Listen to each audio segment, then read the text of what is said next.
Bonsoir à toutes et à tous, heureuse de vous retrouver pour un nouveau numéro de Questions d'actu, en direct comme tous les mercredis. Nous reviendrons ce soir sur les assises de l'agriculture en premier lieu.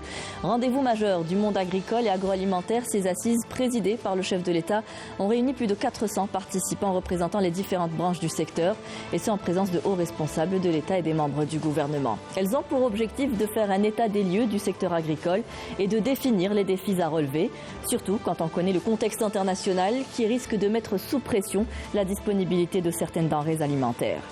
Notre deuxième thématique reviendra sur la situation du Sahel. Les travaux de la deuxième réunion de la série des réunions L'Appel du Sahel ont pris fin lundi à Alger avec la promulgation d'un communiqué final appelant à élaborer un plan d'action exhaustif de lutte contre l'extrémisme violent avec la participation des structures centrales et locales, des institutions religieuses et la société civile. L'Union interparlementaire a appelé les pays du Sahel et de l'Afrique à suivre la démarche algérienne dans la lutte antiterroriste. Parmi les thématiques retenues, le rôle des leaders intercommunautaires et religieux dans la prévention de l'extrémisme violent. On en parlera avec nos invités dans notre deuxième plateau. Mais d'abord, nous allons parler de ces assises sur l'agriculture. Je vous le disais donc à l'instant, pour en parler, nous accueillons sur ce plateau nos invités, M. Ben Mohamed Khaled. Bonsoir. Bonsoir madame. Vous êtes directeur général du BNEDER, le Bureau national d'études et du développement rural. Merci d'avoir accepté notre invitation. Merci de nous inviter. Professeur Tarek Hartani, bonsoir. Bonsoir. Vous êtes directeur général de l'ENSA, l'École nationale supérieure d'agronomie. Merci d'être avec nous sur ce plateau. C'est moi qui vous remercie. Alors avant de rentrer dans le vif du sujet, je vous propose de revenir sur ces assises sur l'agriculture. Des recommandations ont été annoncées et des annonces faites par le président de la République qui ont été largement saluées par les participants. On regarde tout ça avec Amel Bouarba et on revient après pour le débat. Placé sous le slogan évocateur « Agriculture, sécurité alimentaire durable », ces assises nationales de l'agriculture incarnent l'intérêt accordé par le président de la République à ce secteur stratégique. Les participants à cette rencontre, représentant les différents acteurs du secteur, ont salué les orientations données par le chef de l'État, qui se veulent une feuille de route à appliquer dans les plus brefs délais. Monsieur le Président a demandé à l'ensemble des présents de fournir beaucoup plus d'efforts à l'effet de s'inscrire dans la modernité par rapport aux défis qui sont liés, disons, à la modernisation à travers les technologies nouvelles, à travers le recours, disons, aux techniques et économies d'eau par rapport aux besoins de l'eau, par rapport à l'irrigation. Surtout que la durabilité s'inscrit, on doit produire, mais on doit prendre soin aussi de la terre, de l'eau et de l'ensemble des intrants. Les institutions qu'a donné M. le Président de la République aujourd'hui, c'est une bouffée d'oxygène pour un corps. Surtout le problème de l'aqar, comment dirais-je, le foncier. Nous saluons les mesures décidées par le président de la République qui a dit que 2023 sera l'année de l'assainissement du foncier agricole pour créer un développement véritable et durable. D'ailleurs, nous sommes en train de travailler dans ce sens avec les Wali.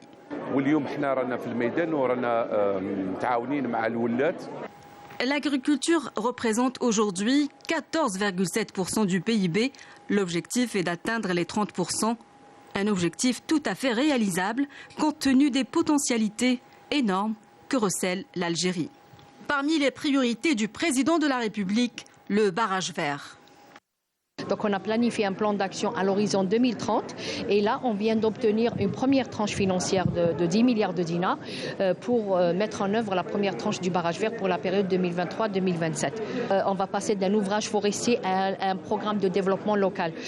Pourquoi ? Parce que ce barrage vert il traverse 13 wilayas, 183 communes et 1200 localités. On trouve plus de 7 millions d'habitants qu'on doit prendre en considération dans notre planification pour la création d'emplois et la création des petites entreprises au niveau de ces territoires. Et qui dit sécurité alimentaire dit souveraineté alimentaire, un défi à relever pour l'Algérie, appelée à assurer une agriculture plus performante, notamment en céréaliculture. D'où la nécessité de moderniser les mécanismes d'exploitation et d'aller vers une numérisation rapide du secteur. Alors, on a compris, un secteur stratégique aujourd'hui, surtout dans le contexte international dans lequel nous nous inscrivons. Ces travaux des assises, Monsieur Ben Mohamed, sont un peu l'occasion de revenir sur nos acquis et nos lacunes pour essayer de rectifier le tir.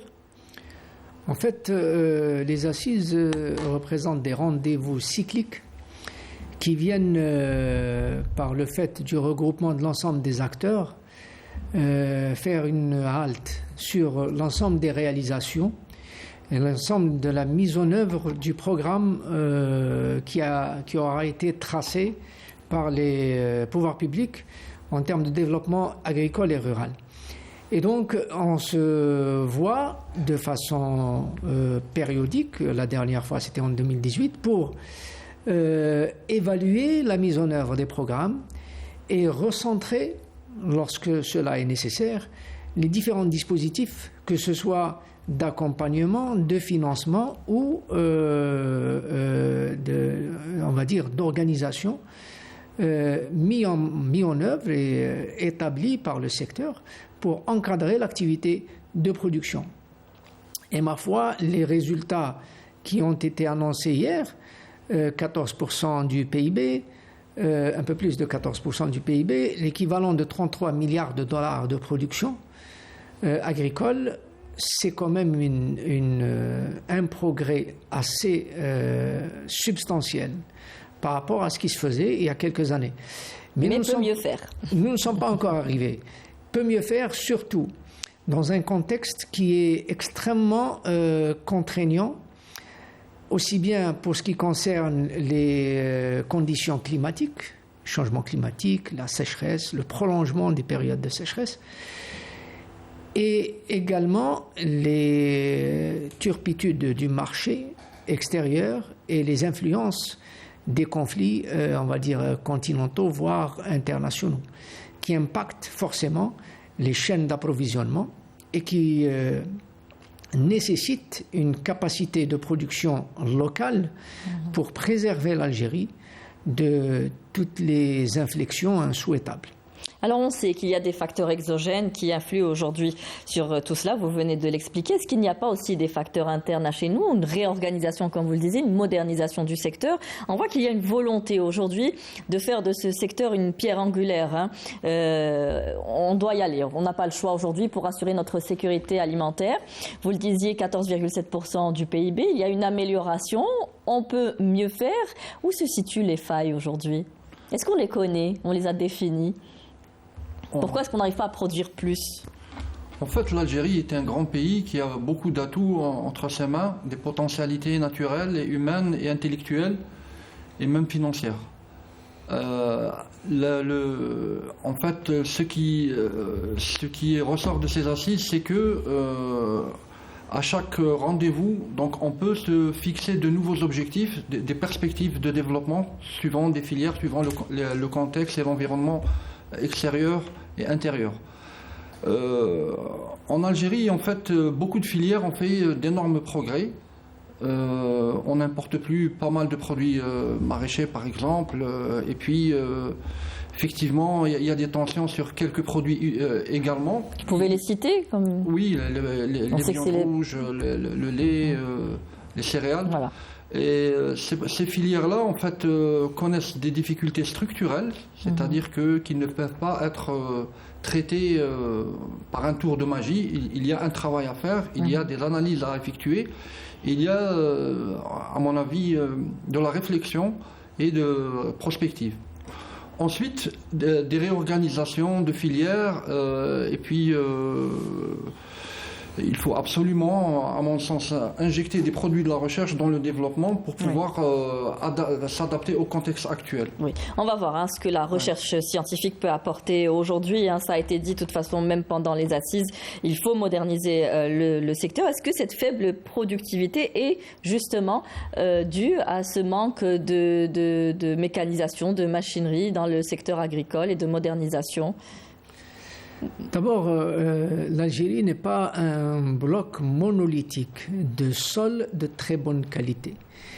Les étendues, les espaces qui peuvent être exploités en agriculture font partie de divers contextes agroécologiques.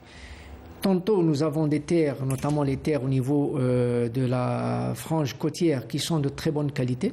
Ce sont des terres agricoles, profondes, avec une fertilité très intéressante et qui sont vouées à la production de cultures annuelles, de cultures maraîchage et de cultures de l'arboriculture, de cultures irriguées. Un petit peu au sud, nous avons les terres des hauts plateaux. Ce sont de grands espaces étendus plats et qui sont destinés aux grandes cultures, aux productions qui occupent de grandes superficies, notamment les céréales, les fourrages, les légumes secs. C'est-à-dire qu'on a une cartographie. Certainement. Voilà. Donc certainement. Nous avons même une cartographie de répartition des pôles de production, des zones où les productions se distinguent selon les cultures. Et puis nous avons les grandes étendues du Sahara où les terres sont destinées à la mise en valeur agricole et justement où il y a des ressources en eau considérables. En fait, chaque partie du territoire a ses contraintes, ses propres contraintes et ses propres atouts. Améliorer la production ne peut pas être une recette applicable du nord au sud et d'est en ouest. Elle ne peut être que contextualisée. Au nord se pose la problématique de la contrainte de l'eau. Si on devait parler des céréales, de l'amélioration de la productivité des céréales, puisque c'est cela qu'il s'agit essentiellement, c'est l'alimentation de base de l'Algérien. Et ça a été rappelé par M. le Président de la République et M. le ministre de l'Agriculture hier. Les cultures céréalières sont à très fort taux d'utilisation pluviale. Ce sont des cultures pluviales, donc dépendantes de la ressource en eau naturelle, donc c'est les pluies. Il se trouve qu'il y a un déplacement de la pluviométrie d'ouest en est et du sud-ouest au nord-est. Et donc nous avons des régions où il n'est plus possible de produire de la céréale en pluviale. Il est extrêmement utile et nécessaire de procéder aux irrigations d'appoint pour améliorer la productivité, sans oublier le respect des itinéraires techniques. Les itinéraires techniques sont codifiés. Et donc, à chaque fois qu'on oublie ou qu'on n'applique pas une des opérations, cela entraîne des séquelles sur les niveaux de production. Et donc, les séquelles sont irrécouvrables. On ne peut pas les rattraper. Donc, en gros, la productivité, c'est la maîtrise de l'itinéraire technique et le respect des apports des intrants aux doses prescrites et nécessaires selon le contexte géographique. On va en parler plus en détail tout à l'heure, on va voir un reportage. Aujourd'hui, comment la recherche peut agir sur cela ? D'abord, l'objet de la recherche, c'est le vivant. Un végétal, c'est un vivant, et un animal, c'est un vivant. Donc, il y a des procédures, il y a des protocoles à respecter, et la recherche peut aider, par exemple, par les biotechnologies, pour, par exemple, améliorer la résistance d'une variété de blé à la sécheresse ou à une maladie, par exemple. La recherche peut aider pour avoir de l'endurance par rapport à un phénomène. Donc, il existe des résultats actuellement de la recherche qui ne sont pas tout à fait exploités et qui pourraient être exploités pour développer l'agriculture. Sans parler de toute la panoplie des technologies visitées dernièrement, par exemple les startups pour détecter des maladies, pour détecter des pertes de rendement, pour prédire, etc. Est-ce que la recherche scientifique est suffisamment aujourd'hui appelée ou associée justement avec le ministère de l'Agriculture pour pouvoir trouver les solutions adéquates? Parce que je pense qu'on peut toujours essayer de trouver des solutions à certains problèmes. Quand il s'agit de biométrie, on sait vous parlez d'irrigation d'appoint, c'est-à-dire qu'il y a aujourd'hui des propositions et des solutions. Est-ce que la recherche scientifique est associée? Alors, en fait, nous plaidons pour une association beaucoup plus forte qu'elle ne l'est aujourd'hui. Parce que si on peut considérer qu'à travers l'Algérie, il y a en gros une trentaine de départements d'agronomie à travers toutes les universités, établissements universitaires qui font de la recherche agronomique et qui pourraient, par exemple, tisser des liens avec les directions des services agricoles locaux pour trouver des solutions locales à des problématiques qui se posent. On sait, ça a été dit hier, l'université doit être impliquée, mais on sait que la recherche scientifique ne reçoit pas beaucoup un budget très faible en tout cas. Est-ce qu'aujourd'hui on pense justement associer davantage les universités, les universitaires, les chercheurs, si on veut améliorer notre rendement? Je pense que la modernisation passe par la science aujourd'hui. C'est inévitable. Nous avons des problématiques auxquelles nous devons apporter les réponses parce qu'il est vital qu'on puisse surmonter les contraintes que nous avons en face, notamment la sécheresse, le manque de précipitations, le changement climatique et surtout le rétrécissement du cycle de production des cultures. Il y a de plus en plus, les précipitations viennent de plus en plus tard et les chaleurs viennent de plus en plus tôt. Et donc vous avez le cycle du végétal qui est très raccourci. Et s'il n'y a pas l'apport de la science, de la recherche, on va continuer à travailler avec le même matériel végétal. Et on aura exactement les mêmes performances. Les choses ne vont pas en s'améliorant concernant les aléas climatiques. Tout à fait. Les mêmes causes produisent les mêmes effets. Sauf que, si vous permettez, c'est une question d'approche. La recherche scientifique fait de la recherche et attend à ce qu'on fasse appel à elle. Chacun campe sur ses positions. Le secteur utilisateur est confronté à ces problématiques, n'a pas le temps de lever la tête. Et on se dit, la recherche, où est-elle? C'est-à-dire qu'il n'y a pas de demande. Aujourd'hui, il y a un besoin, mais il n'y a pas cette demande. Ce qui pourrait déclencher cette demande, c'est qu'il y ait des opérateurs économiques qui soient intéressés par leur propre production et qui font face à des problématiques lancinantes telles que celles du matériel végétal à utiliser, les techniques et l'adaptation de l'itinéraire technique au contexte qu'ils ont. Cela peut mobiliser les financements nécessaires pour demander au segment de la recherche de pouvoir apporter les réponses qu'ils attendent. Mais il faudrait pour cela qu'il y ait des sortes de contrats de performance. Nous sommes d'accord qu'un investisseur pourrait financer, je vous donne ceci pour que vous me donniez cela. Et donc dès lors qu'on installe cette logique de résultat, bon, ça va patiner un petit peu, mais au fond ça va donner c'est ce qui est demandé aujourd'hui, c'est l'atteinte des objectifs, l'atteinte des résultats. Alors, on l'a compris, les agriculteurs doivent introduire des méthodes innovantes. Alors, pour rationaliser l'utilisation de l'eau et minimiser les pertes, on parlait de schéma technique, d'un itinéraire technique précis à suivre. On va regarder tout cela. On a été au niveau de l'Institut national des sols et de l'irrigation. On regarde le reportage et on revient juste après. L'application de l'itinéraire technique à toutes les cultures est la clé de voûte pour l'essor du secteur agricole. L'enchaînement logique et ordonné des interventions techniques culturelles permet de tirer le maximum des potentialités du milieu, du semis à la récolte. La première étape étant la sélection des bonnes semences à travers un contrôle de végétation. Il y a un numéro d'analyse qui est délivré pour l'échantillon soumis, qui est un numéro chronologique et unique pour chaque échantillon. On procède directement à la préparation d'échantillons de travail à partir d'échantillons soumis. Pour cela, il y a un diviseur arrive, donc à l'aide de ce diviseur, qui va permettre l'obtention d'un échantillon. Donc on va procéder à deux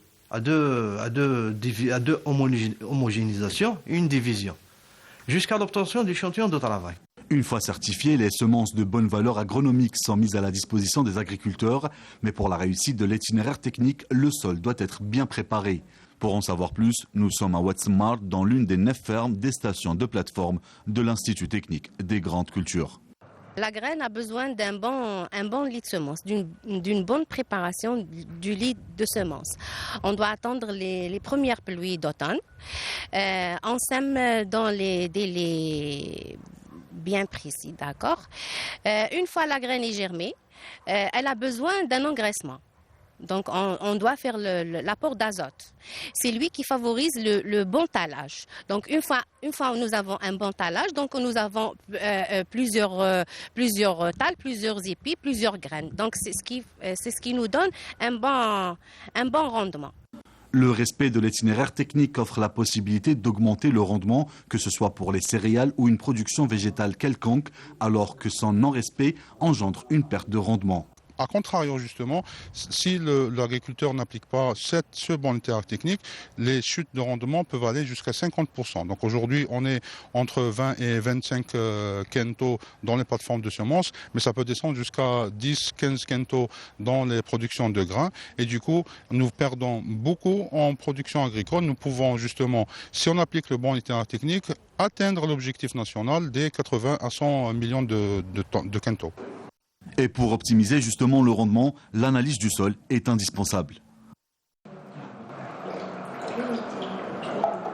Ces analyses de sol lui permettront de connaître le niveau de fertilité de son sol et de pouvoir choisir quels sont les engrais qu'il doit utiliser selon le type de sol et quelle est la quantité aussi d'engrais qu'il doit utiliser comme engrais de fond. Et de la même manière aussi pour les engrais de couverture.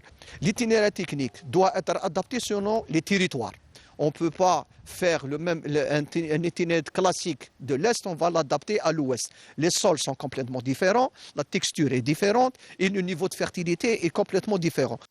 La formation des agriculteurs à ce type de technique devient dès lors incontournable lorsque l'on sait que l'enjeu est une nette amélioration du rendement, ce qui mènera à assurer une sécurité alimentaire et pourquoi pas s'accaparer d'importantes parts de marché à l'international à travers une stratégie nationale de l'export hors hydrocarbures, objectif ultime des pouvoirs publics. Alors on le voit, c'est très précis. Aujourd'hui, est-ce que nos agriculteurs maîtrisent cet itinéraire technique et est-ce qu'en le maîtrisant, on pourrait doubler nos chiffres qui sont le rendement est de 23 quintaux à l'hectare et pour atteindre l'autosuffisance, il faudrait produire au moins 35 quintaux de céréales à l'hectare. Est-ce qu'en respectant cet itinéraire technique, cela permettrait d'aller vers ces chiffres ? Cela permettrait d'atteindre des performances en tout cas meilleures. Doubler carrément le rendement de... Ça peut se faire dans certaines régions, pas dans toutes les régions. Ça deviendrait trop cher de pouvoir mobiliser l'ensemble des ressources.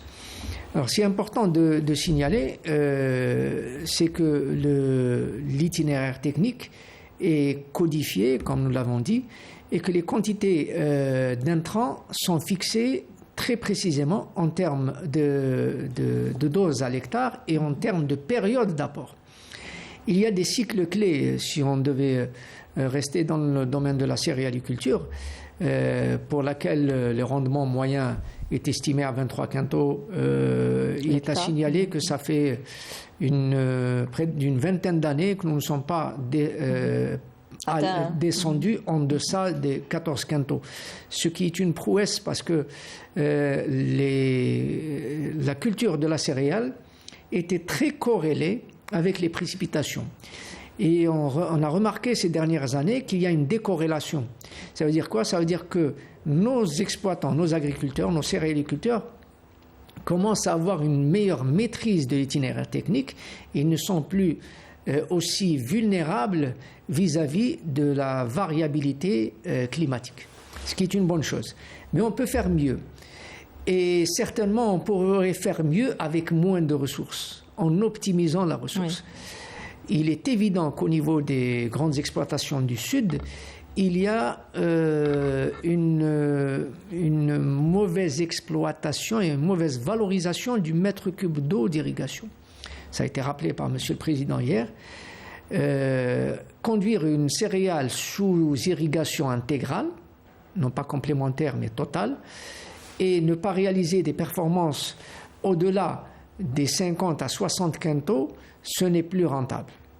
Ouais. Et donc, à ce titre, il y a, par l'application d'un itinéraire technique intelligent et réglé comme une montre, on pourrait réaliser des performances considérables avec, on va dire, une économie de ressources substantielle en termes d'utilisation des engrais et en termes d'utilisation de l'irrigation. Il faut savoir qu'au sud, les sols sont très filtrants, sont sablonneux, très filtrant. Donc, il ne sert à rien d'irriguer en continu, parce que nous sommes en train de perdre de l'eau et des engrais. Mais est-ce que les agriculteurs ont ces informations, sont formés justement pour rationaliser l'utilisation de l'eau, pour optimiser les ressources en eau, pour suivre cet itinéraire technique? Est-ce qu'il y a ces formations derrière? C'est exactement le programme mis en œuvre par le secteur et les recentrages nécessaires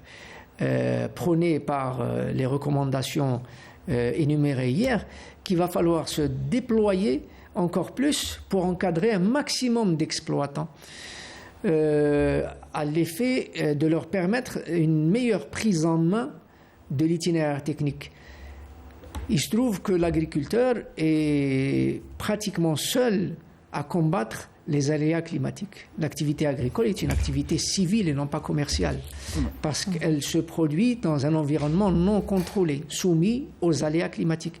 Et donc, l'agriculteur a également ses propres problèmes de financement, de capitalisation, de disponibilité d'un certain nombre de produits quand il veut. Et ce genre de petits problèmes font que l'itinéraire technique se décale de temps en autre. Et donc, plus on décale, plus il faut de l'adaptation et plus il faut de l'encadrement. Et donc, c'est ce qui a été préconisé dans le cadre de ces assises pour améliorer l'encadrement et surtout le suivi par le biais des techniciens des instituts techniques, comme nous avons vu avec l'INSEAD, avec l'Institut technique des grandes cultures, avec l'Institut de la vulgarisation agricole, pour essayer de montrer le chemin et d'améliorer les performances des exploitants. Après, il faudrait que les agriculteurs eux-mêmes décident d'y aller, parce qu'il peut y avoir des réticences parfois à l'utilisation de certains itinéraires techniques. Les chambres de l'agriculture participent à ce lien et à cette, on va dire, à cette vulgarisation des techniques les plus appropriées, puisque c'est un maillon qui représente les professionnels, et entre les professionnels, ils discutent, ils demandent. L'agriculteur... Ils s'organisent aussi, les agriculteurs. Ils s'organisent tout à fait. Et la profession s'organise. Et les agriculteurs, ce sont d'excellents gestionnaires de risques. Et donc, ils savent où mettre leurs œufs. Donc, ils ont besoin de voir une expérience réussie pour qu'ils puissent suivre. Oui, donc, c'est ça. Alors, justement, comment atteindre ces 60 quintaux? Aujourd'hui, on sait que la production céréalière dépend en large partie de la météo, mais il y a aussi d'autres facteurs, comme l'appauvrissement des sols. Il faudrait aussi agir à ce niveau-là. Oui. En fait, je voudrais revenir sur le fait que l'itinéraire technique est la clé de voûte de la problématique de la céréaliculture en Algérie, mais pas que. Il faut savoir également que les variétés actuellement cultivées ont un potentiel de 80 à 90 quintaux à l'hectare. Alors, quand on parle de 25 quintaux à l'hectare, c'est qu'on est en dessous. Ça veut dire que ce potentiel ne peut pas s'exprimer pour des raisons à déterminer, parfois que l'on connaît. Alors, il y a, lorsqu'on est dans des situations d'irrigation intégrale, donc effectivement, on a de plus forts rendements. Mais effectivement, d'un point de vue agroécologique, il y a des pertes d'eau par évaporation, par infiltration.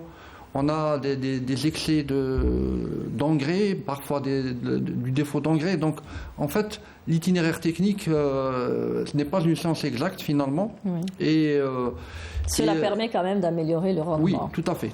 Est-ce qu'aujourd'hui, l'agriculture du Sud est sur laquelle on doit miser ? On l'a entendu pendant les assises que l'agriculture du Sud nécessite désormais d'autres mesures, dont une production 2 fois par an, et que seules les wilayas du Sud sont capables d'atteindre cette autosuffisance en céréales. Est-ce le cas? Cela coule de source. Sans jeu de mots, c'est au niveau de ces zones-là où nous avons des ressources en eau très importantes et des étendues en sol capables de porter l'effort de production à des niveaux, on va dire, industriels. Ce n'est pas le cas au nord. Au nord, nous avons des contraintes de morcellement des terres agricoles. Donc, économiquement, ce n'est pas intéressant. Et puis, vous avez les contraintes climatiques. Donc, Nous avons cette opportunité. On est arrivé quand même à produire 55 quintolhectares au sud, donc il y a du potentiel. Tout à fait. Nous avons une profondeur territoriale à exploiter. Nous avons l'opportunité d'avoir également des ressources en eau considérables et des terrains aptes à l'agriculture et qui sont vierges et en termes de techniques de production céréalière, ils sont isolés. Isolé permet de produire de la semence de très bonne qualité sans qu'il y ait de mélange variétaux. Et là, c'est un atout très appréciable. Et au nord, nous pouvons réaliser des performances beaucoup plus importantes que ce que nous faisons actuellement si on maîtrisait les irrigations, notamment les irrigations d'appoint, avec une approche qui imite les meilleures années pluvieuses au cours desquelles nous avons eu les meilleurs rendements. On va faire du biomimétisme, on va imiter la nature. Selon certains calculs, il se trouve que la céréale donne de très, très bons rendements quand elle reçoit, pendant le cycle végétatif, au-delà de 300 mm d'eau pour les 5 premiers mois de l'année, on va dire de janvier à mai, pendant le cycle végétatif. Et donc, imitant la nature et donnant à la céréale la quantité d'eau répartie selon le stade végétatif et selon les besoins, comme le fait la nature quand elle nous donne de très bonnes années. Ouais. Et on sortirait de la logique de laisser la céréale survivre, la maintenir en survie en lui donnant des doses quand il y a des sécheresses. Nous ne devrions pas composer avec la sécheresse, nous devrions composer avec les besoins de la céréale en lui donnant les quantités nécessaires, qu'il pleuve ou pas. Alors on comprend que tout était précis. La nouvelle donne climatique impose aussi la sélection des semences aujourd'hui qui soient plus résistantes à la sécheresse et aux parasites. On a des données aujourd'hui sur tout ce qui doit être fait.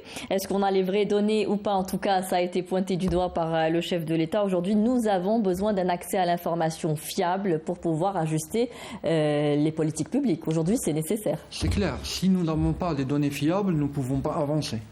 Je vous dis par exemple, pour revenir sur la question précédente, si je sais que j'ai 3 années de sécheresse sur 4, je vous dirais pendant les années sèches, je vais cultiver dans le Grand Sud avec une irrigation intégrale. Et c'est pas la peine d'investir ni dans les hauts plateaux où il y a des terres, assez considérables, ni même en zone subhumide. Par contre, alors il faut arriver à produire une information fiable. Qui soit scientifique par rapport à la pluviométrie, par rapport aux potentialités des semences, par rapport aux mauvaises herbes et aux maladies qui pourraient survenir suite à des pratiques inadéquates. Et ça, en fait, nous y travaillons dans notre école d'agronomie actuellement. La numérisation, la transparence aujourd'hui essentiel. Dans le secteur. La numérisation et la transparence permettent d'avoir des statistiques. Et en termes statistiques, parler d'informations et de données fiables somme toute relatif. Pourquoi? Parce que le monde de l'agriculture bouge tout le temps. Et la statistique permet de recueillir des données à un instant T. On prend une photographie et on essaie de transformer ces données-là en mesures. Superficie, quantité de production par telle culture. Mais nous avons au cours de l'année plusieurs spéculations, plusieurs cycles. Donc, parler de données fiables, on va dire de statistiques fiables. Oui. La donnée réelle n'existe pas. Elle est relative et il y a des incertitudes. Là, on parlait de chiffres quand même du double. Les terres agricoles exploitées ne dépassaient pas les 1,8 million d'hectares face aux 3 millions qu'on a annoncés. Tout à fait. Je ne parle pas des têtes de bétail pareil. Donc, on avait quand même, c'était complètement faussé. Aujourd'hui, il faut revenir aux statistiques. À la rigueur statistique et au système de collecte de données vérifiable. Il est à signaler que nous n'avons pas pu réaliser le recensement général de l'agriculture depuis 2001. Et donc nous sommes à 22 ans où nous avons les informations à travers des enquêtes administratives, une collecte de données et qui a son biais. Et il est nécessaire de procéder de façon cyclique à l'établissement de recensement de statistiques pour qu'on puisse être alimenté au même titre que le recensement de l'habitat et de la population qui se fait tous les 10 ans et qui donne une photographie à un instant T de la structure. Et donc c'est dont nous avons besoin, une photographie à un instant T de la structure agraire en termes de superficie, en termes de répartition, en termes de type de production qui existe.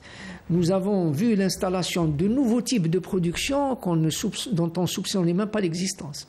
Est-ce qu'aujourd'hui, si on a une fois qu'on a l'accès à toutes ces infos, à toutes ces données, et quand on a un secteur modernisé, est-ce que cela peut attirer aussi les jeunes qui boudent un peu le secteur de l'agriculture, on ne trouve pas de main-d'œuvre? Est-ce que cela peut justement pousser les jeunes à investir ce secteur? Bien sûr, en fait... On pense toujours que l'agriculture, c'est un dur travail, où il y a beaucoup de labeur. Aujourd'hui, non, avec la modernisation, on peut justement... Oui, la modernisation, la numérisation sont deux facteurs en fait, qui sont complémentaires. Pour un jeune, effectivement, l'image de l'agriculteur, c'est en fait la pénibilité, c'est un milieu hostile, c'est des contraintes, y compris pour l'élevage, surtout pour l'élevage, je dirais. Mais en fait...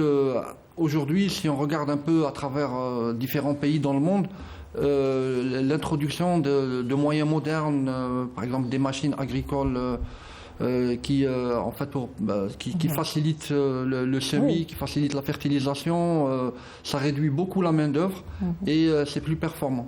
Et donc les jeunes sont tout à fait branchés avec ces nouvelles technologies aujourd'hui. Et puis aussi à l'industrie de la transformation qui va avec et qui pourrait... intéresser plus d'investisseurs ou plus de jeunes dans cela. En tout cas, des annonces intéressantes ont été faites, comme celle de vouloir financer à 90% des projets porteurs. Il y a aussi cette annonce sur le foncier agricole. La terre revient à celui qui la cultive. Aujourd'hui, on veut encourager l'agriculture par tous les moyens. Régulariser le foncier est une étape aussi primordiale. Nécessaire, puisque le foncier est le support de l'activité agricole. Et sans situation foncière claire, nous nous retrouvons avec des espaces entiers inexploités. Les cadres du secteur, et ça a été rappelé hier également par Monsieur le Président, Monsieur le Ministre, que la reprise des textes, la révision des textes qui encadrent le foncier est nécessaire. Et ils ont même orienté les évolutions, les thématiques qu'il va falloir investir, notamment pour ce qui concerne les actes de partenariat.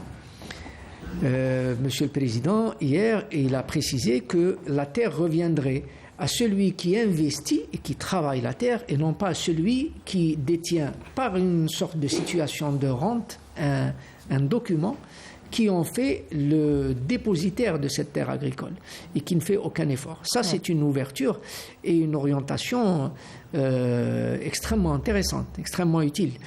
Il y a également le problème de la cession du droit de concession quand vous avez des héritages dans une concession, quand vous avez une concession où il y a de l'indivision. Il est impératif qu'on puisse légiférer et créer les textes, les mécanismes et dispositifs à même d'encadrer ce genre de passation de témoins entre les générations ou entre les exploitants et créer une sorte de marché du foncier régulé, surveillé et contrôlé. Ça diminuerait énormément les spéculations et tout ce qui se fait à l'abri de la réglementation. Un dernier mot peut-être sur cette question. On arrive au terme de ce premier plateau sur le foncier. Effectivement, le foncier, c'est le socle de l'agriculture. Je pense que c'est une thématique ancienne et d'actualité, donc il faudra régulariser pour permettre à nos fallahs et à nos jeunes en fait, d'exercer pleinement leur activité. Oui. Tout à fait. Merci messieurs d'avoir répondu à nos questions. On n'a pas eu le temps de débattre de toutes les questions qu'il fallait, mais il nous faudrait plus de temps. Merci d'avoir été avec nous sur ce plateau.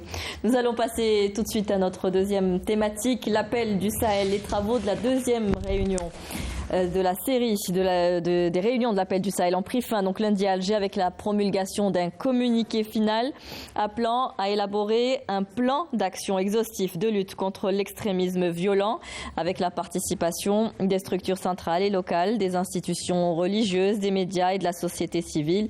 La lutte contre le terrorisme et l'extrémisme violent sont les thèmes essentiels qui ont été abordés par des parlementaires, des guides religieux, des responsables locaux de la région du Sahel, des représentants des Nations Unies, des membres des assemblées parlementaires régionales et des victimes du terrorisme.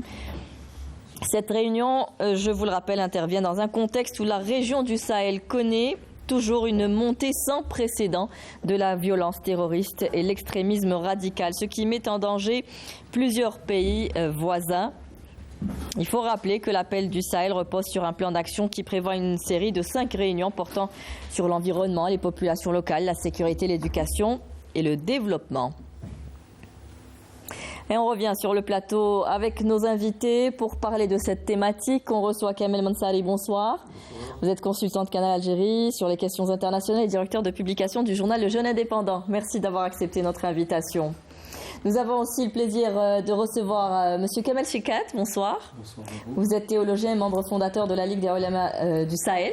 Absolument. Merci d'avoir accepté notre invitation. Et M. Mohamed Hani, député indépendant, merci d'être avec nous sur ce plateau. Messieurs, on va revenir donc sur cette problématique, le Sahel qui est en proie à des crises multiformes, problématiques liées à la construction de l'État, au sous-développement, problèmes identitaires, à l'insécurité dans toute sa dimension.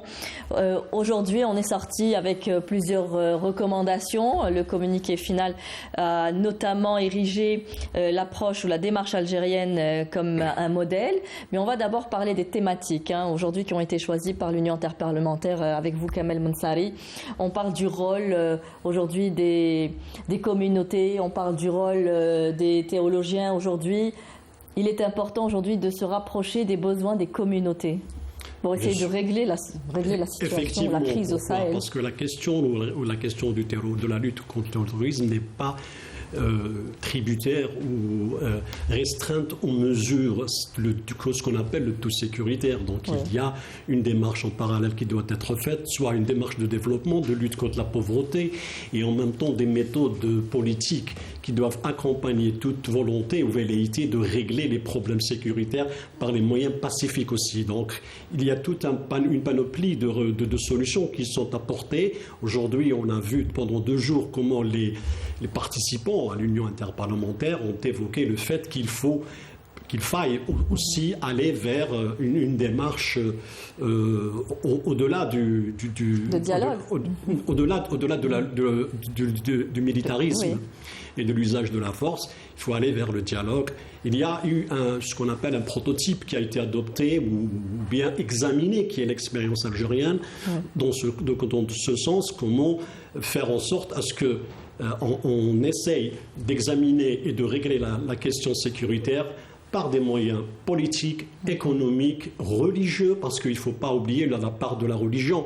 Parce que généralement, on essaye de donner une couverture à l'acte terroriste par des moyens religieux, lui donner une légitimité et le rendre acceptable, sinon forcer les gens à l'accepter au nom de Dieu ou au nom d'une conviction partagée par un groupe, quelle que soit l'obédience. Mais ça a toujours été le cas, surtout en Algérie par exemple, et dans les pays du Sahel, qui aujourd'hui, les groupes terroristes qui agissent dans la région, agissent au nom d'une religion. De la religion, on voit comment Boko Haram, dans quelle dimension il se trouve. Les autres groupes terroristes qui sont au Sahel, aujourd'hui, Al-Qaïda et tout, donc tous les groupes qui se sont scindés ou ils ont éclaté de Al-Qaïda se proclament de on n'a pas l'habitude de parler religieuse. De cet aspect. On a déjà débattu de la politique et de la crise au Sahel, mais l'aspect religieux ne fait pas souvent partie des débats. Et l'instrumentalisation de la religion, aujourd'hui, comme source de l'extrémisme violent, justement, a été débattue Écoutez, à cette réunion. Pour ma part, je dirais que depuis que la Ligue a été fondée en 2013, tous nos ateliers ont porté justement sur ces recommandations-là. Nous avons... Ce n'est pas assez médiatisé, oui, c'est malheureusement, mais bon, sur le terrain quand même, avec les chefs locaux, les guides spirituels, etc., ça donne quand même des résultats, même s'ils ne sont pas énormes, c'est toujours ça. Mais en tout cas, nous avons l'approche, cette approche est très très bonne dans la mesure où elle est globale, et même globalisante, parce que c'est le va-tout en quelque sorte. Nous-mêmes, nous avons travaillé sur le rôle des chefs religieux dans la prévention, le rôle des femmes et des morshidates. Nous avons exporté en quelque sorte là aussi l'expérience algérienne en la matière, l'usage des technologies de communication, le développement durable. On a travaillé sur tout. Et là, ce qui est bien, c'est que toute cette approche arrive maintenant à des parlementaires. La bonne chose, c'est que les parlements sont justement entre ce qui vient des bases et ce qui pourrait monter aux décideurs. Donc nous espérons justement que cela puisse que le message puisse arriver justement. Ce qui est bien avec l'Algérie doit, en tout cas, c'est l'avis de tous les participants. Je connais pratiquement une bonne partie des Africains qui étaient là. Tout le monde vous dira l'Algérie doit poursuivre parce que nous faisons cela sans intérêt. Il y va de notre sécurité à tous. Elle est indissociable, qu'on le veuille ou non. Et puis, ce qui est bien avec ce type de rencontres, quand elles se font dans des pays sérieux, je pèse mes mots en disant sérieux, c'est que nous avons débattu d'un phénomène qui est le phénomène de la violence, de l'extrémisme violent, et nous ne l'avons pas islamisé. C'est l'inverse de ce qui pourrait se passer avec les grands think tanks, ou bien si vous êtes aux États-Unis, en France ou un peu partout en Europe. L'approche est différente. Quand on vous parle de terrorisme, c'est lié directement. C'est ça le problème. Alors que même dans cette histoire du terrorisme et du contre-terrorisme, c'est tout un marché. Il y a beaucoup d'argent qui circule. Et les intérêts font qu'actuellement, nous avons 240 définitions officielles du terrorisme. Donc là, c'est une approche qui est globale, c'est une approche qui prend en considération les réalités du terrain. Et ma foi, si l'on donne les moyens à tout cela, ça ne pourrait qu'apporter de bons résultats. Finalement, M. Henni, c'était un espace d'échange, cette réunion interparlementaire, où l'expérience algérienne a pu être, comme je le disais, prise comme modèle, puisque nous avons combattu ce terrorisme seuls. Et comme l'a dit M. Chikat, nous en sommes sortis, nous n'avons pas islamisé. Tout à fait. Alors je tiens juste à préciser que cette réunion de l'appel du Sahel fait partie d'un programme de l'interparlementaire, enfin de l'union interparlementaire, sur lequel c'est la deuxième rencontre. Donc Alger a abrité pendant les 2 derniers jours, le 26 et le 27. Donc bien évidemment, chose connue que l'Algérie a traversé une décennie noire sur laquelle nous avons acquis une expérience. Et là, ce qui ressort de ces 2 rencontres, c'est une nouvelle vision, une nouvelle approche. C'est d'impliquer la société civile, c'est d'impliquer donc les théologiens et c'est d'impliquer aussi tout ce qui est femmes, enfants et sensibiliser. Parce que l'approche militaire, on la connaît, la région, elle est instable depuis quelque temps. L'Algérie a apporté sa touche dans l'intérêt de la région et la stabilité dans la région parce qu'on est concerné. Mais cette nouvelle vision, c'est d'impliquer et de faire un travail de sensibilisation. C'est vrai qu'il y a la lutte antiterrorisme, mais bien évidemment, il y a aussi la prévention. Donc je dirais c'est le grand titre qui ressort de ces 2 rencontres où tout le monde doit s'impliquer et c'est le message qu'on a essayé de passer entre parlementaires et d'essayer de sensibiliser tout le monde sur l'importance du retour de la stabilité dans cette région. Et pour le retour de la stabilité, il faut combattre ce fléau. Pour le combattre, il faut notamment combattre la pauvreté et le sous-développement. C'est également l'approche algérienne qui est défendue aujourd'hui. Si on prend en considération ce que font les Européens, par exemple, ou les Américains, ils ont une réponse sécuritaire. On a vu l'échec de l'opération Serval plus Barkhane, n'a fait qu'exacerber la situation. La paix civile n'est pas revenue, l'instabilité non plus. Donc on est rentré dans un engrenage qui n'en finissait pas, qui a conduit justement à une déstabilisation des pays entiers, notamment avec les coups d'État et ce qui s'est ensuite. Donc forcément, quand on parle de l'approche algérienne, elle est partagée par de nombreux pays, s'agissant surtout des programmes de développement. l'Algérie a toujours fait en sorte, elle a appelé au-delà de la lutte contre le terrorisme qui mérite une action commune, concertée, que ce soit au sein de l'ONU ou au sein de l'OUA, sinon au sein du CEMOC par exemple. Donc l'Algérie, de l'UA. Oui, l'Union africaine, oui. C'est ce que j'ai dit. Donc là, ça se fait en sorte qu'il y a une action militaire, mais en même temps, on a appelé à ce qu'il y ait des actions de développement. Oui. L'Algérie l'a défendu au sein de l'Union africaine, surtout dans l'initiative du NEPAD. Donc on a voulu que la région du Sahel, par exemple, à titre d'exemple, soit une terre d'expérience pour favoriser des programmes de développement, notamment la culture maraîchère. Pourquoi?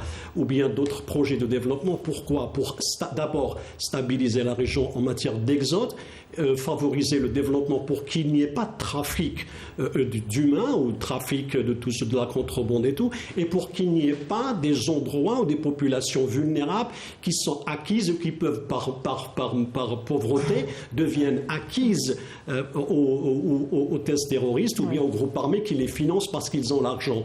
Donc ces questions de développement sont essentielles. La pauvreté est le chemin le plus court vers la violence, et comme le développement est le remède le plus rapide et le plus efficace pour justement endiguer la menace terroriste ou l'instabilité au tout court. Donc il y a deux approches. Les Américains, par exemple, aujourd'hui, quand ils viennent répondre, ils répondent comment? Y compris les Français, par des aides. Et ces aides, ils ont démontré que ces aides-là favorisent la corruption. Donc ils sont donnés à des élites, ça n'a aucune répercussion sur les populations. Donc ça reste des élites, ce qu'on appelle mettre soit du sparadrap sur une jambe de bois, ou bien garder les régions sous perfusion. Donc ça, forcément, les programmes, les projets structurants qui justement rendent par exemple les populations ayant de l'espoir. On a vu ce qui s'est passé. Je vous cite l'exemple de la Gambie, par exemple. Les Chinois sont venus, ils ont construit des infrastructures, des autoroutes qui permettent à ce pays-là d'accéder à la mer, alors que la France, depuis des années ou des siècles, sinon plus de 100 ans, elle est en Afrique. Qu'est-ce qu'elle a apporté? 4 bases militaires au Niger. Il y a 5 bases militaires américaines au Niger aussi, plus une base militaire allemande. Mais il n'y a aucun hôpital, il n'y a aucune université. Donc on est là pour préserver l'uranium qui se trouve au nord du Niger. Toutes les richesses, on les protège sous prétexte de lutte contre le terrorisme. Mais finalement, ou bien sous prétexte qu'il y a un danger. Surtout, on avait fait vendre l'idée qu'il y a les Afghans, tous les combattants de Syrie. On l'a fait en 2002 et 2003 avec la guerre d'Afghanistan. Est-ce que cela va changer, ou est-ce que la question devra être résolue en terre africaine? Est-ce que ce sera par les institutions africaines, les pays africains qui devront prendre en charge cette question? On a vu tout ce que l'ingérence étrangère a aujourd'hui apporté. Écoutez, il y a le tout sécuritaire, il est clair que ça ne peut pas marcher. Vous avez une région en Afrique qui est plus que militarisée depuis très très longtemps, la Corne de l'Afrique. Oui. Tout le monde est là-bas parce qu'il y a beaucoup de richesses justement, parce que les conflits, vous ne les trouverez que là où il y a des sous-sols très très riches. C'est ça le problème. Pour le reste, ce qu'on a vu sur le terrain, c'est que chaque fois qu'il y a eu des rencontres, regroupements uniquement des Africains, on a trouvé des solutions. Là où il y a de l'ingérence, ça ne marchera jamais. Ça ne peut pas marcher. Et tout le monde en est conscient. C'est ça le problème. Tout le monde est conscient de tout cela. Par exemple, on a pu faire asseoir un Dogon, un représentant des Dogons avec un représentant des Peuls, et puis il y a du travail de terrain qui a été fait pour régler partiellement toute cette crise entre éleveurs de bétail et propriétaires terriens. On a l'exemple, par exemple, de l'actuel président du Niger, Mohamed Bazoum, qui avec des méthodes très très simples, en essayant juste de réglementer un peu les passages des troupeaux avec les périodes auxquelles ils doivent passer, on a pu régler aussi quelques problèmes, mais il n'en demeure pas moins que la situation sur le plan économique ou même humain, et il y a le plus grand ennemi, c'est cette politique d'ensauvagement dans laquelle ont été plongées toutes ces populations. Tout ça, ça nécessite quand même des fonds. Oui. Ça ne se joue pas uniquement à la bonne parole. Monsieur Hani, justement, aujourd'hui, la présence étrangère nourrit toutes ces violences.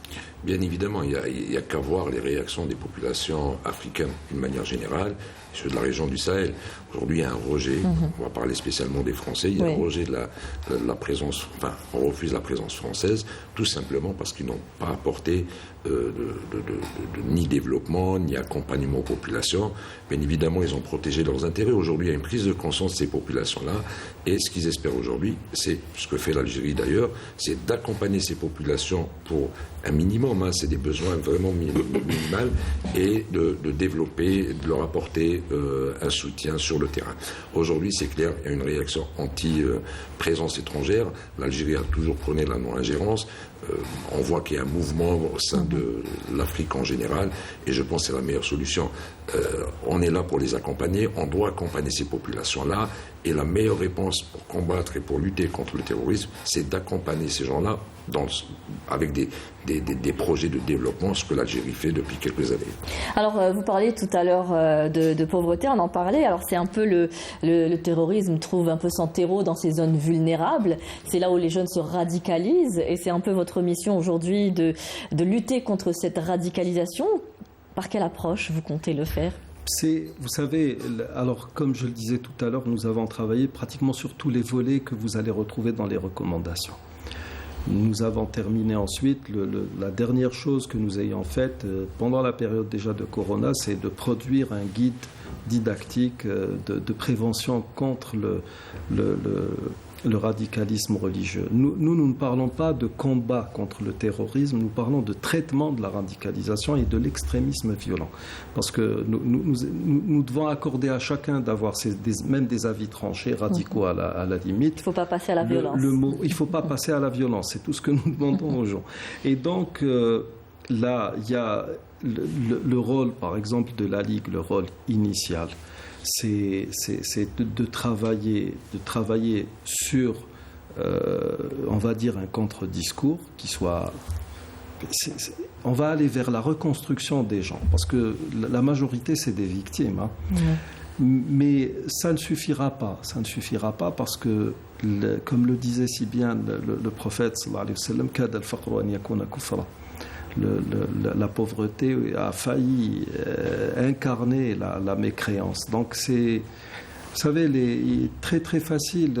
On a vu des gens là-bas qui ont donné 6 000 € pour qu'ils aillent se faire exploser dans les souks, dans les marchés, en leur donnant un petit bout de papier comme ça, disant tu vas aller au paradis, tu te marieras avec 72 houris, et j'en passe. Et ces gens-là, pour ceux qui n'ont pas pu, les dispositifs ne marchent pas toujours. Donc ceux qui ont été capturés vous disent aux éléments de sécurité, moi je n'ai plus rien à espérer de la vie. J'ai pris 6 000 €, je les ai donnés à ma famille. Puis moi, maintenant, je peux il n'y a plus d'espoir. Aujourd'hui, c'est important de redonner cette il y a ce travail. Et puis l'Algérie, il y a un méga projet qui se prépare dans la région de l'Agadez.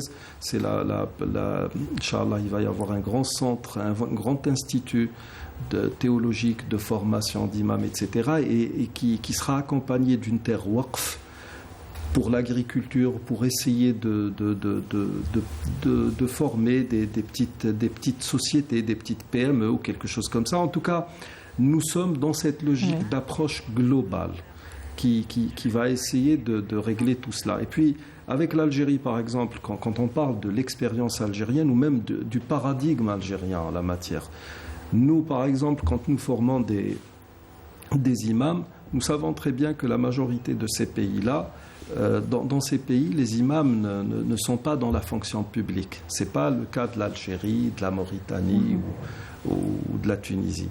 Donc il faut non seulement donner à ces gens-là une formation théologique qui va un peu renforcer ce qu'ils ont comme connaissance.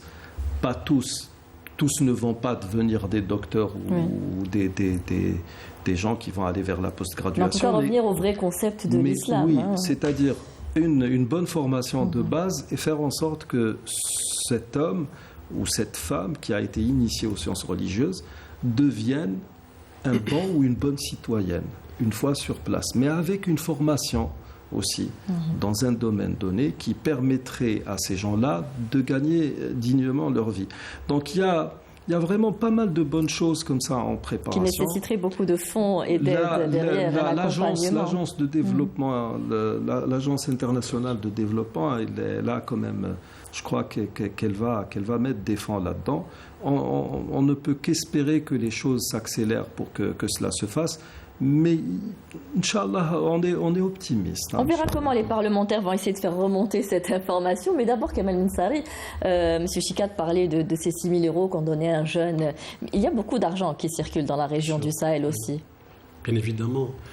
D'abord parce qu'il y a des pays qui jouent le double jeu. Donc, d'un côté, ils sont en train de lutter contre le terrorisme, et de l'autre, ils payent des rançons.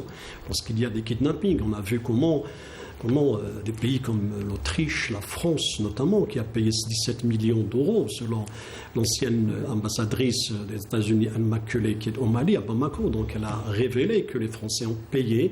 Donc les renseignements américains avaient ce chiffre-là. Donc on a vu les prises d'otages. Et donc c'est quoi? C'est une manière de financement indirect. Oui. C'est pour ça que d'un côté on vous dit, mais pour maintenir ces groupes armés en activité, qu'ils puissent acheter des armes, justifier l'intervention étrangère. C'est comme ça. C'est un jeu qui ne se termine pas. Donc on a l'impression que c'est pas simplement arrangé, mais c'est entretenu. Donc et en plus, on est en train de glorifier, c'est la presse française par exemple ou internationale, qui glorifie des chefs terroristes pour justifier ils sont médiatisés pour justifier une approche, celle de la présence forcée. On est là pour vous protéger nos intérêts. Ça, c'est d'un côté. De l'autre, il y a bien évidemment, il y a des résolutions. L'Algérie avait milité pour qu'il y ait des résolutions au sein de l'ONU. Je pense à la résolution 2462, donc, qui a été promulguée en 2019, qui, justement, appelle à tarir, à l'assèchement des fonds des groupes terroristes. Mais en même temps, ça ne finit pas.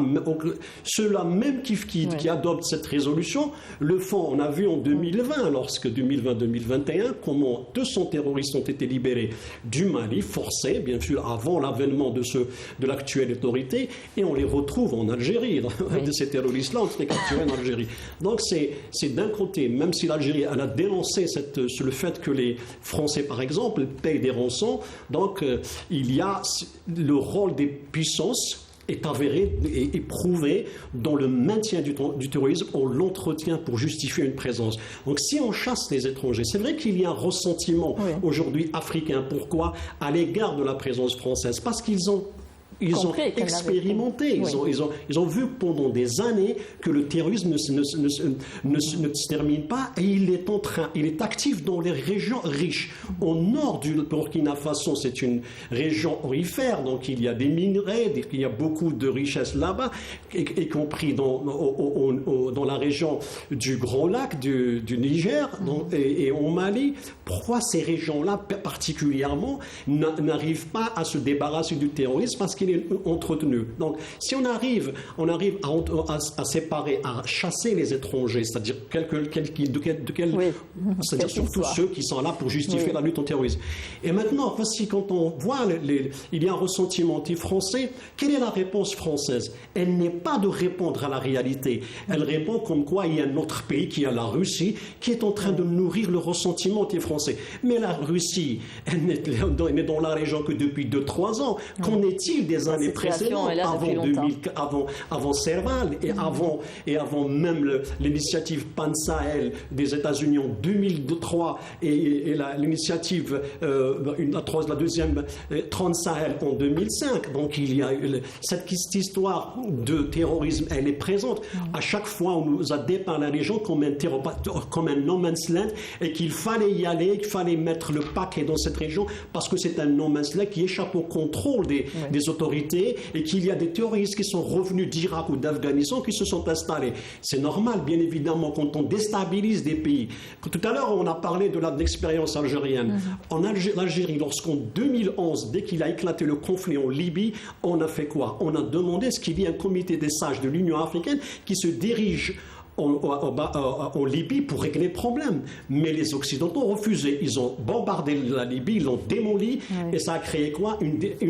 Un marché énorme d'armement qui se trouvait à disposition des groupes armés. Et qu'est-ce qui s'est passé? On a eu l'incident de Tigre-Tourine en 2013. Les groupes sont entrés à travers de Libye, alors que c'est un groupe malien ou international. Vous voyez un petit peu, on favorise le chaos justement pour diriger le chaos et contrôler le chaos. Et là, ça devient une menace. Nous, aujourd'hui, l'Algérie est en train de sécuriser une frontière énorme. Donc, ça coûte sur le plan financier, ça coûte aux contribuables et ça coûte aux troupes qui sont mobilisées dans la région pour pouvoir sécuriser les frontières. Bien sûr, il y a l'approche économique qu'il faut encourager. Mais ça restera toujours. On ne peut pas reconstruire un pays et surtout donner à manger ou bien assurer la sécurité ou bien le développement à 135 millions d'habitants qui sont la région du Sahel. Elle va du Djibouti jusqu'au Sénégal. Donc c'est énorme comme et selon les chiffres d'un expert, 48% des victimes de terrorisme se trouvent dans la région du Sahel. Donc pour dire un peu la situation. Monsieur Hani, quel sera votre rôle, vous, en tant que parlementaire? Monsieur Cheikhat disait qu'aujourd'hui, vous étiez le porte-voix aujourd'hui de leur demande. Voilà, demande ou de leurs initiatives. Voilà, alors, de leurs initiatives. Avant de répondre à votre question, je vais juste enchaîner ce que disait notre ami par rapport au financement. Donc le terrorisme, c'est connu. Les nids de financement sont très connus. C'est tout ce qui est trafic international. Donc on peut parler de stupéfiants, on peut parler de trafic d'armes et tout ce qui est argent sale. Donc maintenant, notre rôle en tant que parlementaire, bien évidemment, légiférer, accompagner ces populations, du moins les parlements des pays concernés, avec notre expérience algérienne, les accompagner, essayer de mettre en place les mécanismes avec eux, avec l'expérience du Parlement algérien, tout ce qui est réglementation, loi, et qu'on puisse un peu les aider à se munir en fait contre ce fléau. Maintenant, c'est clair que le message en tant que parlementaire, donc toutes les organisations internationales, nous serons là à côté des populations de la région, et bien évidemment nous sommes conscients que la stabilité dans cette région, c'est la stabilité aussi de nos frontières et de notre pays, bien évidemment. Des pays voisins. C'est un pays ciblé, c'est un pays qui est entouré de conflits, donc il y a plus qu'urgence que de traiter ce problème. Mais notre rôle, c'est bien évidemment de les accompagner du côté législatif et donner des orientations et un coup de main justement pour qu'ils puissent défendre de leur côté. Alors, parmi les recommandations, parmi les thématiques en tout cas débattues lors de cette réunion, c'était la nécessité de renforcer les capacités des leaders de la société, des acteurs de la société civile pour prévenir l'extrémisme violent. Comment aujourd'hui est-ce qu'on compte agir pour leur donner plus de capacités Écoutez, il faut de l'argent pour des programmes dans le domaine de l'instruction ou de la scolarité, tout simplement.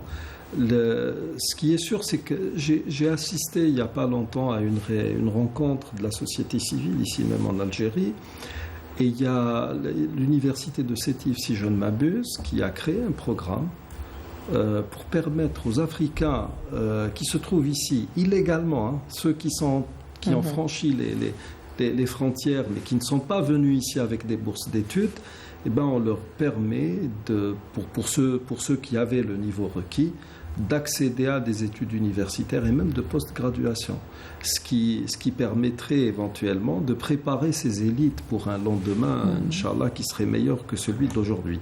En tout cas, on est pratiquement à l'image de cette Algérie qui travaillait dans les groupes révolutionnaires. Maintenant, il faut former d'autres élites, pas uniquement des révolutionnaires. Mais comme je le disais tout à l'heure, nous, à notre niveau, nous avons, avec tous nos partenaires, il y a 11 pays dans la Ligue, nous travaillons avec eux sur l'élaboration de programmes.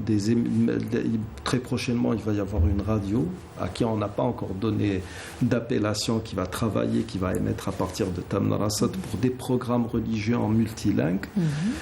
Ça peut aussi aider, mais il faudrait aussi les doter de moyens. Ça ne suffira pas. Il faut, vous savez, la situation est terrible. Au mois de Ramadan dernier, j'étais au Tchad, par exemple. Vous voyez des étudiants qui sont en train d'étudier dehors parce qu'il y a l'éclairage public. C'est malheureux. Ces gens-là, ils peuvent être la proie justement groupes terroristes qui sont là. Vous savez, il n'y a rien de religieux dans ce que font ces gens-là. C'est du business. Ces gens-là prélèvent pratiquement 10% sur tous les stupéfiants qui passent par la région. Ils sont dans le trafic d'êtres humains, ils sont dans le trafic tout azimut. Et même en parlant des rançons, de sous-systèmes de rançons, nous savons très bien que certaines rançons ont été programmées avant même des kidnappings. C'était des mises en scène terribles où il y a eu, ça chiffre en millions d'euros, c'est ça le problème. Donc il faut, face à ce qui est mis pour maintenir la région dans cet état de violence, il faut mettre autant de moyens, sinon plus, pour essayer de s'en sortir. C'est le seul moyen de contrecarrer aujourd'hui ces groupes, parce qu'il y a quand même un commerce derrière qui fait vivre toutes ces communautés. Oui. Aujourd'hui, pour les contrecarrer, il faut offrir mieux. Tout à fait. Si les desperados, ou bien celui dont c'est l'exemple cité par Kamel, à propos de celui qui va faire l'acte terroriste, il n'a rien à perdre, il a de l'argent pour sa famille. Ça, c'est une logique qui se trouvait même en Syrie. On a vu ça même en Syrie. On a vu des gens qui se sont ralliés, ils ont pactisé avec les organisations terroristes sous obédience religieuse, justement pour l'argent. Et on a vu des documentaires, c'est-à-dire en direct, comment des paquets de dollars étaient servis, c'est-à-dire chacun venait prendre sa prime ou son salaire de djihadiste ou de combattant ou d'extrémiste, on le définit comme on veut. L'argent était le cas, et ça a été le cas en Afghanistan. Donc, les Américains, lorsqu'ils massacraient du bétail des Afghans, ils venaient payer cash. Donc, et même les Afghans ont refusé de recevoir un récépissé pour ne pas être massacrés ensuite par les talibans. Donc, il y avait cette mentalité-là d'acheter les gens par tous les moyens, par l'argent surtout. Mais lorsqu'on offre une alternative, une option de développement, quand on donne de l'espoir, un petit puits ou bien une culture, elle peut donner de l'espoir. Donc il y a des gens qui demandent le minimum, ils ne veulent pas tous avoir une vie modeste comme des citadins, non, ils veulent à la rigueur avoir le minimum, avoir de l'éclairage chez eux pour pouvoir étudier au lieu de se mettre sous un lampadaire. Donc comme on a vu les images au Tchad citées par Kamel, donc c'est ça un petit peu.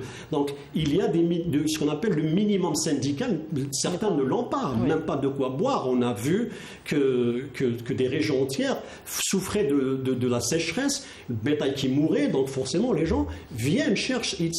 Ce n'est pas le terrorisme qui les fait fuir, déjà la crise et la misère qui les fait fuir. Donc on a ce qu'on appelle les migrants économiques, bien évidemment ceux qui fuient les régions au conflit, comme au Sierra Leone, au Libéria, les Grands Lacs, la région du Grand Lac et aujourd'hui le Mali. Donc c'est vrai qu'il y a cette situation d'insécurité qui fait fuir les gens, qui ont peur d'être enrôlés, comme l'a fait. On se rappelle au Ouganda, donc ce qu'on appelait les seigneurs du Christ. C'est une organisation religieuse qui recrutait des enfants de force. Donc elle les recrutait de force.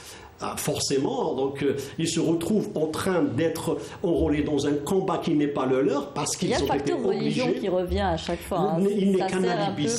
Quand on va en profondeur, il n'est qu'un alibi. Ce n'est jamais par conviction religieuse. Daesh n'a jamais été une organisation. C'est une instrumentalisation de leur religion. L'instrumentalisation, mais ça n'a jamais été le cas. Oui, c'est pour ça que dans notre approche, nous, non seulement nous étudions le phénomène religieux à la lumière même des neurosciences, parce que ça mérite d'être étudié. Vous savez, la religion, elle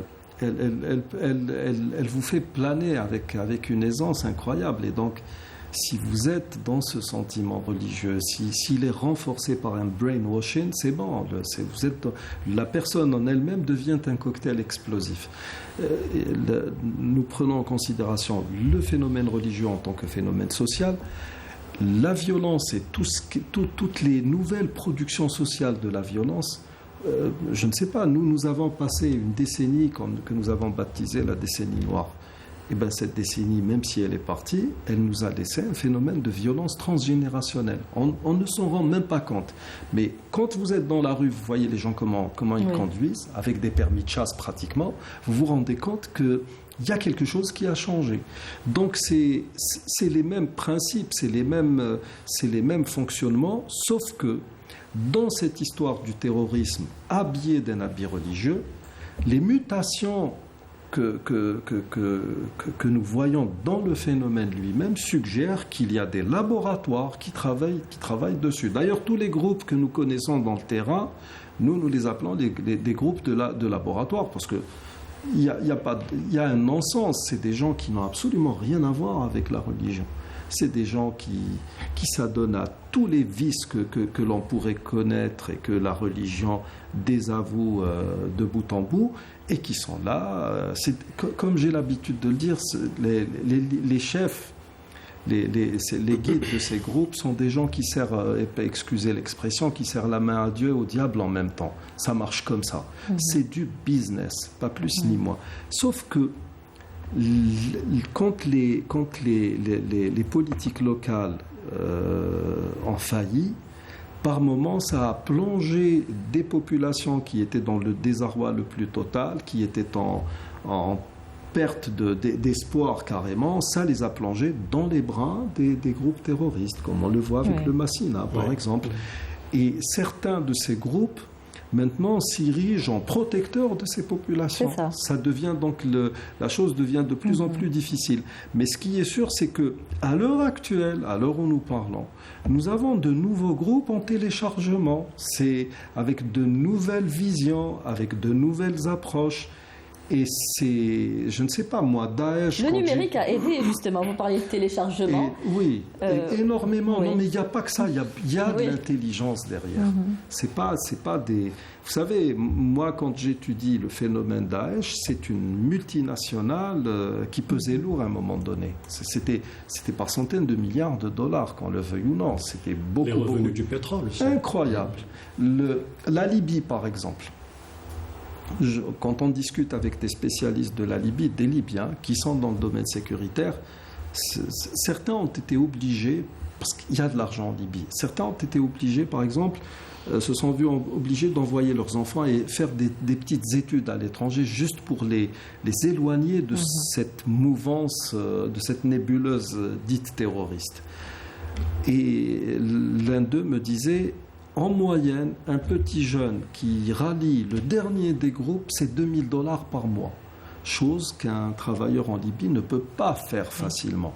$2000, c'est d'un argent facile. Le type, il est en Kalachnikov.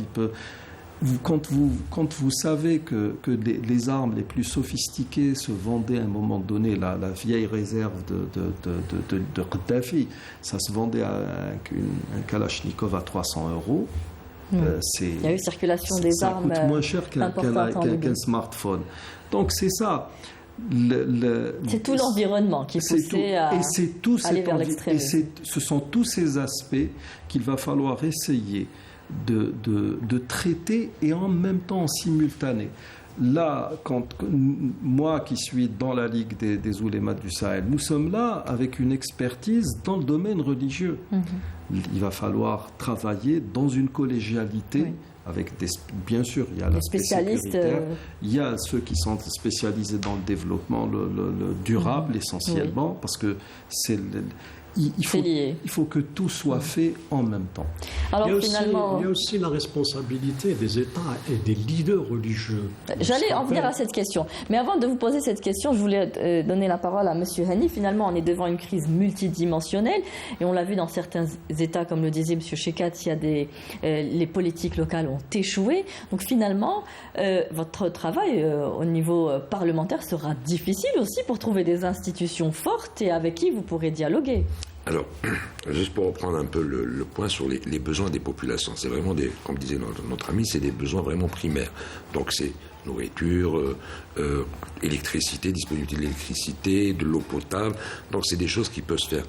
Kamal a cité l'exemple du projet qui est en cours à Agadez, qui est très important, en tant que les religieux ont un rôle à jouer aussi, sensibiliser ces populations et leur expliquer les vrais préceptes de l'islam.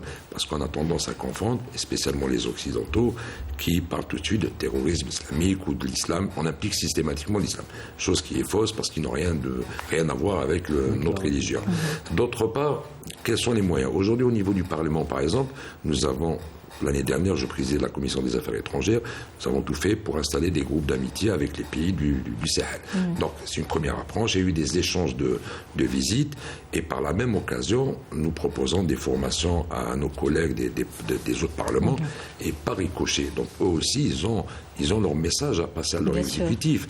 Nous, on les accompagne, mais de l'autre côté, on essaie de passer un peu notre expérience, mais de l'autre côté, ils peuvent faire pression sur leur exécutif, car leur exécutif a besoin d'eux pour légiférer. Donc il y a toute une machine qui est en cours, enfin, et qui n'est pas encore huilée parce que c'est tout récent, mais il y a des solutions pour accompagner nos voisins. Alors le rôle des leaders. Oui, justement, je disais, il ne faut pas oublier les responsabilités des États qui ont vraiment poussé, qui ont donné un crédit à la violence dans certains pays, comme je parle de la Syrie, par exemple, et la Libye ensuite. On a essayé de pousser, donc il y a eu de l'argent qui ont été... Ce n'est pas simplement les groupes armés, ne se sont pas nourris de la rançon, ou bien du racket, ou bien de la drogue, ou bien de la revente du pétrole, comme ça a été le cas en Syrie. Il y a eu des financements des États. Les États sont sortis ouvertement soutenir des groupes armés. Je fais le rappel à la Syrie, ce qui s'est produit en 2011, lorsqu'il y a eu des leaders religieux qui ont une sorte de reconnaissance ou de ce qu'on appelle sommité, ou qui ont des adeptes. Ils ont appelé ce qu'on appelle Neferlam, donc la mobilisation générale à partir d'Istanbul pour aller combattre en Syrie. Donc il y a la responsabilité, elle existe. Ces chefs religieux qui avaient d'obédiences diverses se sont rencontrés pour appeler justement, lorsqu'un jeune voit qui a d'habitude n'a jamais fait face à la violence, n'a jamais entendu un discours de violence de la part de ses ulama, de ses mouftis, de ses cheikhs, et voilà qu'il l'entend, qu'il l'appelle à aller, qu'il prend le djihad contre un régime, un État, vous voyez-vous, donc ça crée quoi religieux. Ce n'est pas attention là. Là, ce que je voulais dire, c'est qu'il y a eu des groupes armés qui ont été créés. On voit le soutien qu'apportait à Nosra par le Qatar. Le Bandar Ben Sultan, lorsqu'il était à la tête des renseignements, il avait créé le parti religieux. Il a créé le parti, ce qu'on appelle on va sur le Sahel et sur l'impact du discours religieux radicalisé. Vous savez, c'est un tout finalement. C'est quand vous étudiez ce phénomène c'est une forme de crime organisé, super organisé même. Ces pseudo-ulama qui ont appelé au nafir. C'est un mot qui pèse lourd, attention. Oui. L'Algérie, elle était en lutte contre un État les premiers Français, juste après 1830, quand ils défendaient leur présence ici en Algérie, ils parlaient d'une néo-croisade. On a dit ils étaient les premiers en Palestine, qu'ils soient les derniers en Algérie, tout simplement. Donc l'instrumentalisation de la religion, elle a toujours existé. Léon Roche qui va voir les soufis pour essayer de convaincre les gens que cette présence, elle fait partie de la volonté divine. C'est comme ça quand les gens appellent au nafir, quelle est la différence entre appel au djihad et appel au nafir? L'Algérie a appelé ses compatriotes au djihad. C'était les Algériens qui devaient prendre ça en charge. Pas les Tunisiens, pas les Marocains, pas personne d'autre. Ces gens-là sont allés en Égypte. Ils ont appelé au nafir l'am, c'est-à-dire tout musulman en mesure de porter les armes se retrouve dans l'obligation, d'un point de vue licite, d'aller en Syrie. Ensuite, on a instrumentalisé tout cela, on joue sur l'eschatologie, si bien que maintenant, vous savez, nous avons des jeunes qui sont en prison, avec lesquels il y a des discussions. Le type, il n'est pas dans l'excommunication, takfir qui existait dans les années 70 ou 50.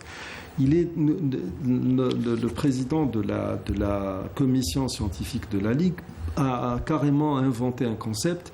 Il parle de takfir malhami, c'est-à-dire une excommunication qui est focalisée sur les signes avant-coureurs de l'heure dernière. Les gens sont dans une sorte de schizophrénie. C'est bon. Et donc, ceux qui ont appelé au nafir, Certains d'entre eux sont allés juste après cela en villégiature à London.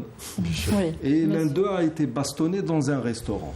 Bien fait pour lui, parce que là, tu envoies les enfants des musulmans se battre, se faire tuer, et toi, tu vas à Londres, et le type, il est dans les réseaux sociaux, en train de manger des crêpes, Alors aujourd'hui, pour revenir à cet impact du discours religieux radicalisé... Il est très très important. Même si je suis convaincu, c'est un avis qui reste personnel, que certaines personnes ont tellement été imprégnées de violence qu'ils ont atteint un point de non-retour. Mais ce travail, ces approches, ou bien un enseignement qui est fidèle au véritable précepte de l'islam est plus qu'indispensable, ne serait-ce que pour prévenir la jeunesse de l'embrigadement. Il y a aussi tout un travail qui est fait par différents pôles essentiellement religieux sur la détection précoce de radicalisation. Et là encore, je ne sais pas, moi, si vous discutez, vous savez, vous avez tout un travail, tout un arsenal c'est un dispositif diabolique. Par exemple, vous discutez avec des officiels américains, vous leur dites pourquoi vous n'arrêtez pas le site de Dabiq, de Daesh.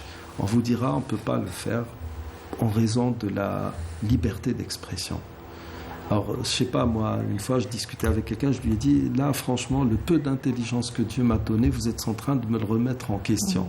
Pourtant, la liberté d'expression chez eux, elle est à double... voilà, c'est pas toujours à dimension variable. Voilà. Alors, une dernière question, peut-être, avant de clore cette émission. Vous, on n'a pas parlé d'une thématique, c'est la promotion du rôle de la femme dans la société, qui peut contribuer efficacement dans la lutte contre le discours de la haine et de la violence. Ce que nous avons déjà vu sur le terrain, c'est qu'il y a beaucoup d'initiatives locales, essentiellement au Niger, qui ont donné beaucoup de résultats. Ça s'est fait, l'initiateur, c'était le premier représentant de la Ligue au Niger, Cheikh Namadine, rahmatullahi alayh, qui a initié un programme et qui a donné beaucoup de résultats dans la mesure où les femmes se dispersent avec beaucoup de fluidité dans la société. Il y a le bouche à oreille. Et puis, c'est à partir de là que l'on a fait un atelier, il y a peut-être 7 ans à peu près, sur le rôle, la promotion du rôle de la femme et la mise en place de tout un système d'enseignement pour ce qu'on appelle morshidat, c'est-à-dire essayer de faire en sorte que dans ces pays, il y ait des leaders religieux au féminin, pas uniquement masculin. Et la femme, donc vecteur de la paix finalement et du dialogue. Absolument. Oui, monsieur Hani. Qui de mieux pour passer des messages de paix qu'une femme dans une société. Donc la femme, elle joue le rôle de la maman, elle joue le rôle d'éducatrice, et puis tous ces messages de paix et d'amour. Donc effectivement, c'est une priorité. Et je pense que, comme disait Semelk, c'est un travail qui a déjà commencé. Il faudra qu'on continue dans cet axe. Il faudrait penser aux enfants du futur et aujourd'hui leur offrir une éducation plus saine. Et la femme joue un rôle très très important. Prépondérant, oui. Merci messieurs d'avoir participé à ce débat. Merci d'avoir été avec nous ce soir en direct sur Canal Algérie. Merci à vous tous, très chers téléspectateurs, de nous avoir suivis. Je vous souhaite une très bonne fin de soirée sur Canal Algérie. Au revoir.